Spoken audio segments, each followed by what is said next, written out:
சம்பா சாகுபடி விவசாயிகளுக்கு தொடர் மழையால் மகசூல் பாதிப்பு. பாதிக்கப்பட்ட விவசாயிகளுக்கு பயிர் காப்பீடு தொகையை வழங்க வேண்டும் விவசாயிகள் கோரிக்கை. தொடர் மழையால் சம்பா மகசூல் பாதிக்கப்பட்ட விவசாயிகளுக்கு பயிர் காப்பீட்டு தொகையை உடனடியாக வழங்க வேண்டும் என விவசாயிகள் கோரிக்கை விடுத்துள்ளனர்.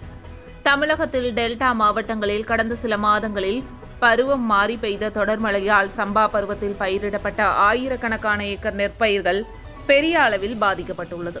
குறிப்பாக தஞ்சை மாவட்டத்தில் அம்மாப்பேட்டை, ஒரத்தநாடு, திருவையாறு ஒன்றியம் உள்ளிட்ட பல ஒன்றியங்களில் சம்பா பயிர்கள் அதிக அளவில் பாதிக்கப்பட்டுள்ளது. இதனால் சம்பா சாகுபடி விவசாயிகளுக்கு பெரிய அளவில் மகசூல் பாதிப்பு ஏற்பட்டுள்ளது. டெல்டா மாவட்டங்களை பேரிடர் பாதிக்கப்பட்ட மாவட்டங்களாக அறிவித்து சம்பா சாகுபடி விவசாயிகளுக்கு மத்திய அரசு உடனடியாக முழு பயிர் காப்பீட்டு தொகையை விடுவிக்க தமிழக அரசு வலியுறுத்த வேண்டும் விவசாயிகள் தமிழக அரசுக்கு கோரிக்கை விடுத்துள்ளனர். ஆனால் எனக்கு 10 ஏக்கர் நிலம் இருக்குது. எப்போதும் மாவுக்கு 10 மூடை 5 மூடை விளையும். இப்போ மாவுக்கு 6 மூடை 7 மூடை தான் விளையுது. நஷ்டமாகுது. அதுலேயும் பொன்னி விவசாயி தனியார் எடுப்பாங்கன்னு போன வருஷம் 1700 800 விற்றுச்சு. அதை நம்பி பொன்னியவே நட்டான்.